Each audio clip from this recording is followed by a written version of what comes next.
အဲ့ဒီဗဒအုပ်ကူတွေကဘယ်လိုဖြစ်သွားအဲ့လိုဒီမှာကွာဟိုဖြစ်နေရခြေတော့ကရှူးရဲ့ကျိုးကရော့တယ်ကျွန်တော်ကရှူးကျိုးကိုခြီတာတော့မှကျွန်တော်ကဟိုဗဒက်တွေအုပ်ကူမှကျွန်တော်ဒီကဟိုမှာအောက်ကဥစ္စာလေးတွေနင်းပြပါဒါခြီရကျွန်တော်ဒီဘက်ကကျွန်တော်ကအမှတ်တရအနေနဲ့ဒါကျွန်တော်တရုတ်ပြဝဲလာတာအမှတ်တရအနေနဲ့ကျွန်တော်တို့ဒီရှမ်းပြည်နယ်မြောက်ပိုင်းမှာလဲကျွန်တော်ပလောင်တွေရဲ့နေရာကိုဒီကောင်နဲ့သွားနေတာဒီဦးနာတော့လဲကျွန်တော်ဒီဖက်နဲ့ပဲရှိလားအမှတ်တရကျွန်တော်ထပ်တက်အောင်မမိုးကုတ်လဲကျွန်တော်ဒီဖက်နဲ့ပဲသွားအောင်ပါကျွန်တော်မှအခြားဖက်နဲ့နေရှိတယ်မရှိဘူးဒီဖက်နဲ့ပဲရှိမှာဒါမှကျိုးတွေတင်းလို့ဒီမှာကျိုးလာတင်းတာဟောဒီမှာလက်နဲ့မကန်နေလေဗျခင်ဗျာဟောစစ်ပြုတ်လိုက်ကောင်းလားဗျာပါလေဒီမှာရဲဘော်တဲ့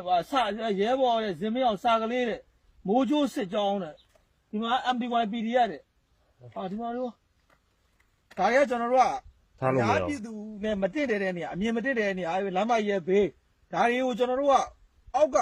ဗပုန်းနဲ့ကုတ်ပြီးဖြိုးရမှာဗျာထားလို့မရအောင်တော့ဒါတွေကကျွန်တော်တမိုင်းဇိုးတွေကိုကျွန်တော်နောက်လူတွေလက်ဆင့်ကမ်းလို့မရဘူး